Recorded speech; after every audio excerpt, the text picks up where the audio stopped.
Let me ask you something, man or woman, young or grown. Have you ever walked into a room and felt eyes shift? Not because you were loud, not because you were flashy, just present. Have you ever felt misunderstood? Like your silence speaks volumes, people ain't ready to hear, like just being yourself, authentic, grounded, no mask, was too much for people who never learned how to breathe in truth. See, I'm not talking about arrogance, I'm not talking about ego. I'm talking about that something inside of you that makes the world react, even when you ain't trying to impress nobody. If you've ever felt like you didn't fit, not because you were less, but because you were more, this message is for you. You ever notice how some folks start acting funny the moment you stop pretending?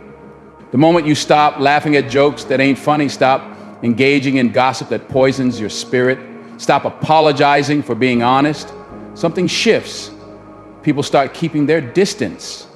You walk into a room and the air feels different. Not because you did anything wrong, but because you walk in with truth. And truth, it has a way of exposing everything that's fake, broken, or insecure around it.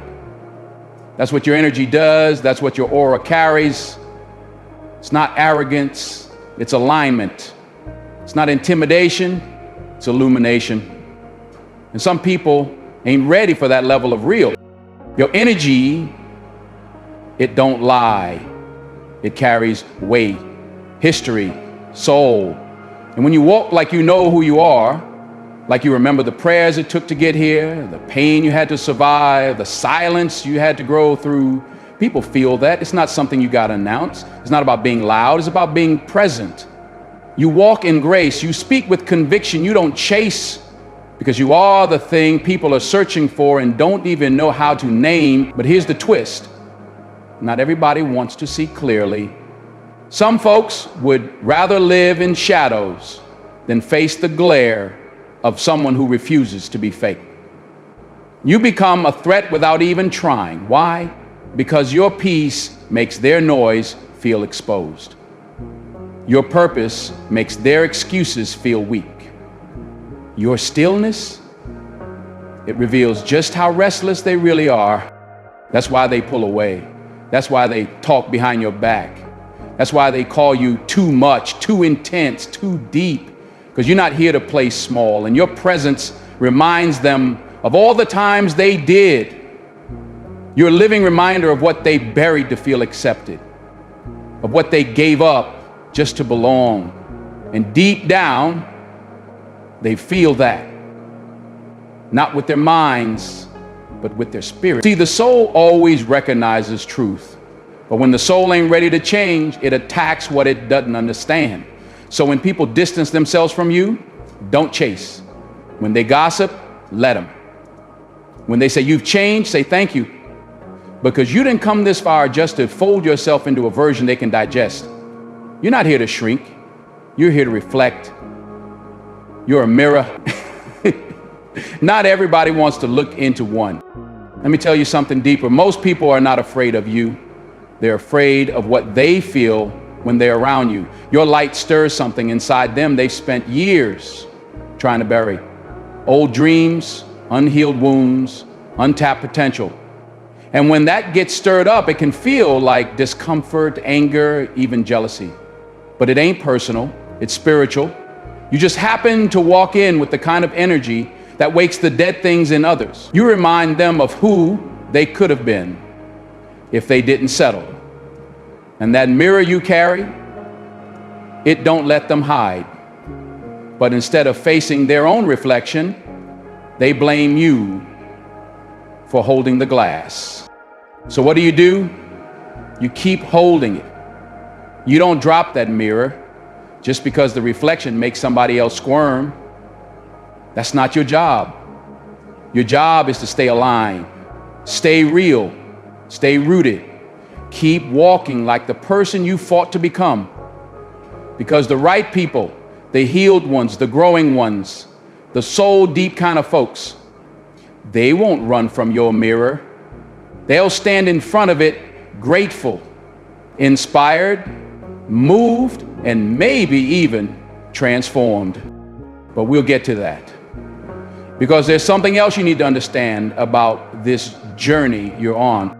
There comes a point in your life when you've got to stop saying sorry for simply being who you are. I mean that. Because somewhere along the way, whether it was in your childhood, your relationships, your job, maybe even in your own home, you were taught to shrink. Taught that confidence looks like arrogance, that boldness sounds like rebellion, that truth is too confrontational, too aggressive, too much. You were conditioned to believe that your voice had to be softer, your steps had to be lighter, your dreams had to be smaller, just so others could feel comfortable in the presence of your greatness.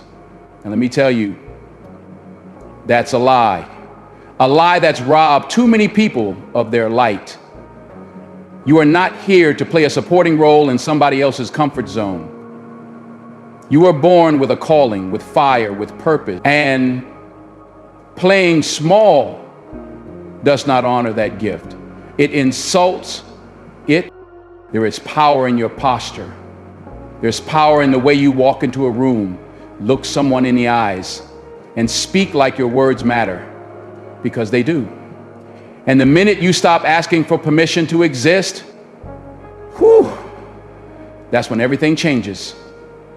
That's when you shift from surviving to living. That's when you stop begging to be included and start building tables of your own. But you can't do that if you're busy apologizing every time your spirit starts to rise. You can't lead when you keep questioning whether you deserve to be seen. Let me tell you something real. You've earned that space. Every sleepless night, every broken moment you pushed through, every time you were overlooked, underestimated, walked past, talked down to, you kept showing up. You kept standing. You kept walking. That wasn't by accident. That wasn't for nothing. That was preparation. That was elevation. And now that it's your time, you better own it. See, the world has a funny way of teaching us to be small. And if you're not careful, you'll find yourself dimming your light just to match someone else's comfort level. You'll start lowering your voice, hiding your talents, and second-guessing your instincts, all because someone else told you your fullness was too much to handle. But don't you dare betray your own power just to fit into spaces that were never meant to contain you. You didn't survive all that pain, all that pruning, all that pressure just to sit quiet in the back of the room. You didn't climb out of the pit just to act like you ain't seen darkness. Nah. You carry wisdom now. You carry fire. You walk with the kind of authority that doesn't ask for applause. It doesn't need validation. It just is. And anybody who can't handle that, let them walk, because the ones meant for you, whether it's people, platforms, or purpose, will recognize your presence and make room. Think about it. Do trees apologize for growing tall? Do oceans apologize for being deep? Does thunder say sorry for shaking the sky? No, they exist in their fullness. They honor the nature God gave them, and you've got to do the same. Your existence isn't an inconvenience. Your strength isn't a threat. It's a blessing. But not everyone will see it that way. That's all right. Your job is not to convince them. Your job is to be it. Be that voice. Be that presence. Be that example that shows others what's possible when you stop hiding who you really are. You don't owe the world your silence. You owe it your authenticity. And when you walk in that truth unapologetically, something sacred happens. You give other people permission to rise too. But see, that rise, that confidence, it doesn't come without a cost. It doesn't come without moments where you'll feel alone, where the silence feels louder than the applause. And that's what we need to talk about next, because the road to owning your space is often paved with solitude. Let me tell you something that most people don't want to hear. Being chosen comes with a cost. And one of the first bills life hands you is isolation. When your spirit starts to elevate, when your vision begins to outgrow the cage you were raised in, when your truth gets too loud for the room you used to sit quiet in, suddenly you find yourself alone. People fall off. Calls stop coming. Invitations disappear. You look around and realize that what once felt like community now feels like emptiness. And if you ain't grounded in something bigger than people's opinions, that silence can break you. But hear me when I say this, that silence isn't rejection, it's not punishment, it's preparation. You're not being abandoned. Think about a seed. Before it breaks through the soil, before it grows tall, before it bears fruit, it's buried, hidden. In the dark, no spotlight, no crowds hearing it on, just dirt, pressure, isolation. But deep in that darkness, something sacred is happening. Roots are forming. Foundations are being built. And the same thing is happening in you. See, we live in a world that praises visibility. But the truth is, the most important work happens in the unseen. The character that sustains greatness isn't built on stages. It's forged in solitude. It's built in the quiet mornings when nobody's watching, in the late nights when you're wrestling with doubt, crying out to God, wondering if any of this is worth it. That's the soil.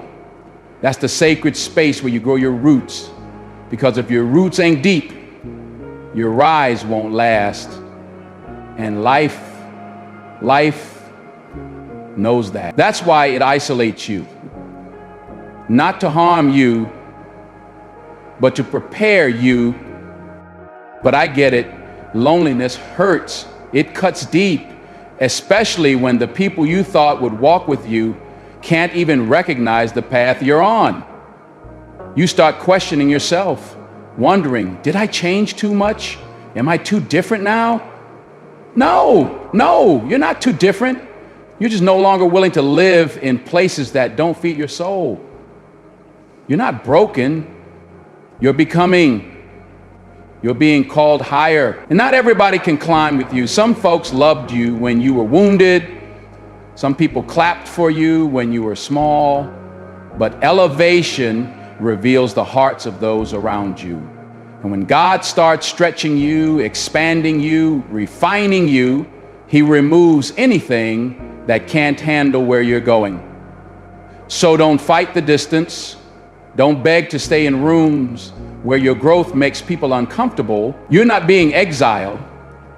You're being entrusted with a deeper level of responsibility. And that kind of anointing requires space. See, in the wilderness, where it's just you and your thoughts, you and your fears, you and your God, that's where real strength is born. That's where your voice becomes clear. That's where your convictions become solid. You learn how to encourage yourself. You learn how to stand on truth when applause goes quiet. You stop performing and start transforming. And before long, you begin to see that solitude wasn't your enemy. It was your teacher. It showed you what you were made of.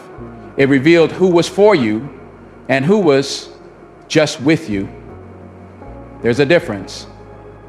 And sometimes it takes being alone to see it. But don't confuse quiet seasons with empty ones. Don't mistake pruning for punishment. The people who are meant to be in your life, they'll catch up when the time is right. And the ones who fall away, that was their exit cue. You don't need to chase. You don't need to explain. You just need to trust the process.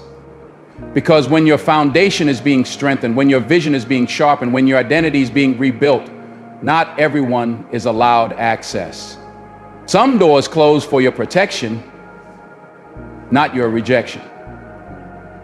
That's a hard truth, but a holy one. And right when you start making peace with the silence, when you stop looking for outside noise to validate your inner fire, that's when something shifts. That's when the weight you used to carry starts to feel like wings. That's when the solitude you once feared becomes the soil for your destiny. Because the most powerful people you'll ever meet, they didn't get there by being surrounded. They got there by being separated. And now that you've been separated, now that the distractions are gone, now that the crowd is quiet, it's time to ask yourself something even deeper. Are you ready to stop shrinking your light just to keep others from squinting? There comes a moment in every person's life, man or woman, when the mirror gets real honest, when it stops showing you just your face and starts reflecting your soul. And in that moment, what hurts the most ain't the mistakes you made or the failures you faced. It's the truth of all the times you made yourself smaller just so someone else could feel taller. All the times you bit your tongue, ignored your intuition, downplayed your brilliance just to fit into a room you outgrew the moment you stepped into it. That's the part that stings. That's the kind of regret that don't go away easy, because you didn't just betray your dream, you betrayed yourself. And let me tell you, nothing feels heavier than carrying a watered-down version of who you were always meant to be. See, we've been trained to survive by blending in, trained to smooth out our edges, to tone down our power, to smile when we want to speak, to agree when our spirit is screaming no. And slowly, almost quietly, we trade authenticity for acceptance. But here's the problem with that. When you dilute your truth to make yourself easier to swallow, the world never gets to taste your full flavor. You walk around like a whisper when you were born to thunder. You become a background extra in your own story. And all for what? For comfort, for company, for approval from people who were never qualified to validate you in the first place? That's not peace. That's a prison. And too many people are locked inside, pretending to be happy while their spirit is screaming to be free. You ever try to hold back a river? Try to build a dam with your bare hands? That's what it feels like when you suppress your calling. It builds pressure. It builds pain. And one day, one silent day, when no one's around, it breaks. It shows up as anxiety, as bitterness, as restlessness, because your soul knows what it came here to do. It remembers who you were before the world told you who to be. And no matter how much you hide, no matter how long you pretend, it'll keep knocking. It'll keep whispering, this isn't it. You were meant for more. That whisper becomes a storm the longer you ignore it. And one day you realize you didn't fail because you lacked talent. You didn't lose because you weren't worthy. You fell short because you kept hiding your light every time it got too bright for the people around you. Look, lions don't lose sleep over the opinions of sheep. Suns don't apologize for shining too bright. Mountains don't fold themselves into valleys just because someone's afraid of heights. And you weren't built to beg for permission. You weren't made to dim. The world doesn't need a watered-down version of you. It needs the real you, the one that's bold, unfiltered, raw, and radiant, the one that speaks truth even if their voice shakes, the one that walks in purpose even if the path gets lonely. Because when you show up fully, without apology, something powerful happens. You give the people around you permission to do the same. But let's be real, it's not easy. There will be resistance. There will be pushback. Some people will say, you've changed. Some will walk away. Some will try to guilt you back into the box they once controlled. But hear me when I say this. Anyone who asks you to dim your light so they can feel safe in the dark is not your tribe. Let them go. Let them find comfort elsewhere. Because your job ain't to babysit people's insecurities. Your job is to rise. Your job is to stretch. Your job is to walk so fully in your purpose that your presence becomes a permission slip for others to stop hiding too. And if they don't follow, that's all right. You weren't meant to blend in anyway. You were meant to break the mold, to shatter ceilings, to be a living reminder that full authenticity is not just possible, it's powerful. But that power only shows up when you stop editing yourself for other people's comfort, when you stop being a watered down version of yourself and you stop being the overflowing truth of who God made you to be. Because the truth is, once you stop hiding, once you start walking in full power, the people who are meant for you, they won't need convincing. They'll feel you coming. There's a sacred kind of peace that shows up the moment you stop trying to be understood by people who were never meant to understand you. It's like breathing after holding your breath for too long. Suddenly, you realize that being misunderstood wasn't the problem. It was trying to explain yourself to folks whose hearts were never tuned to your frequency. See, your energy speaks a language words can't translate. And not everybody has the ears to hear it. Not everybody has the soul to feel it. But when the right ones come along, you won't need to perform. You won't need to justify. You won't need to shrink. They'll just get it. They'll feel your spirit before you ever say a word. Because real recognize real. Truth sees truth. And alignment, it doesn't need convincing. It just clicks. You ever watch how two flames meet? They don't compete. They don't question each other. They just merge. They burn brighter. That's what happens when your energy meets someone who's doing the inner work too. You don't have to carry the whole conversation. You don't have to over-explain your boundaries, your past, your silence. They see the weight you carry without asking for your pain to be packaged into a pretty explanation. They respect the depth in your eyes, the strength in your quiet, the way you choose peace over noise, because they've been there. They walk through their own fire, and instead of trying to dim you, they honor the light that comes from surviving your own darkness. That's the difference between being around people who consume your energy and those who complement it. But to attract that kind of connection, you got to stop auditioning for love, stop performing for belonging, stop trying to fit into rooms that were never built for the shape of your soul. You are not a project to be fixed. You are not a riddle to be solved. You are a presence to be experienced. And the right people, they won't be scared of your power. They won't be intimidated by your light. They won't run from your truth. They'll rise to meet it. Because when someone has done the healing, when someone has looked in the mirror and faced their own shadows, they don't flinch when they see yours. They don't judge your scars. They respect them. Because scars tell the story of someone who survived. And real ones, they know survival when they see it. You ever been in a room full of people and still felt alone? That's what happens when you're surrounded by energy that doesn't match your spirit. That's what happens when you keep choosing proximity over purpose. When you settle for access instead of alignment. But the moment you stop forcing connection, stop begging people to see your value, stop trying to fit your soul into someone else's idea of who you should be, that's when the shift happens. That's when divine connections start showing up. The kind that don't drain you. The kind that feel like home, not a performance. The kind where your silence is enough. Your presence is enough. You are enough. And sometimes the reason you felt too much was because you were surrounded by people who only ever gave too little. You were loving deeply in a shallow world. You were offering gold to folks still playing with glitter.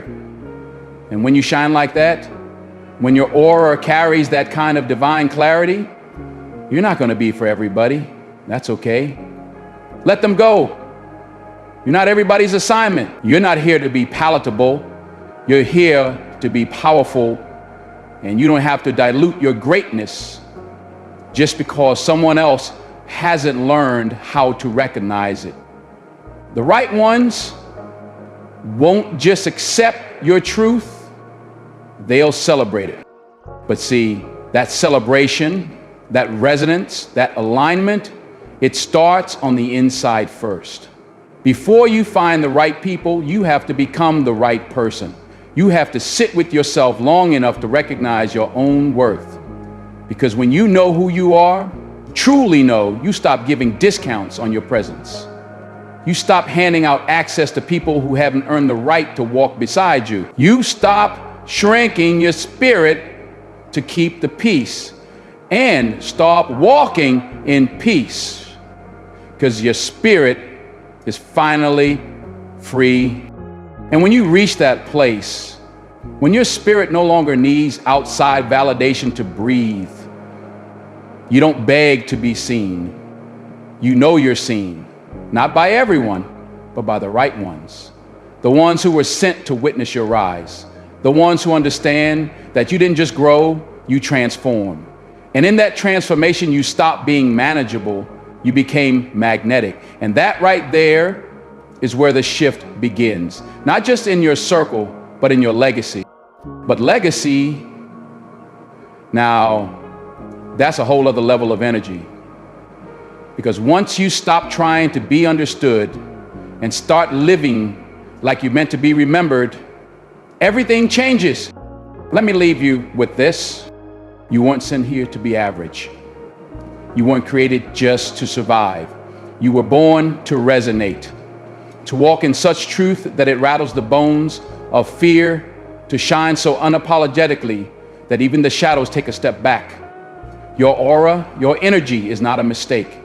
It's a calling, a compass, a divine fingerprint of the greatness etched in your spirit long before the world ever tried to mold you into something less. And I know it's heavy sometimes, carrying the weight of being misunderstood, of feeling alone in a room full of people, of having to shrink just to make others feel safe in your presence. But you're not here to play small. You are here to wake people up. This whole journey, every silence, every separation, every season of solitude, it wasn't meant to break you, it was meant to build you, to strip away what was never truly yours and reveal the power that always was. You didn't lose them, you found you. You didn't fall behind, you stepped away. And now you stand not just with clarity, but with fire in your chest and peace in your soul. That's a rare thing in this world. Don't take it for granted. So I'm asking you now, as someone who believes in the power of your story, will you keep hiding your light, or will you finally let it burn? Will you keep asking for permission, or will you walk like you own the ground God gave you? Will you wait for the world to understand you, or will you become so whole that their understanding is no longer required? It's your time. Time to walk in the fullness of who you are. Time to stop shrinking for spaces that weren't built to hold your purpose. Time to stop apologizing for a spirit that was always designed to disrupt the mediocre. Time to stop watering yourself down and start overflowing. You are not too much. You are not too intense. You are not too loud. You are exactly enough. And the right ones, the ones sent to walk with you, grow with you, build with you, they won't just handle your aura, they'll rise to meet it. Thank you for showing up today. Thank you for choosing growth, for choosing truth. I see you, I honor you, and I believe with everything in me, your next chapter will not be built on what you lost, but on everything you finally decided to become. Now go, don't just exist, leave a mark.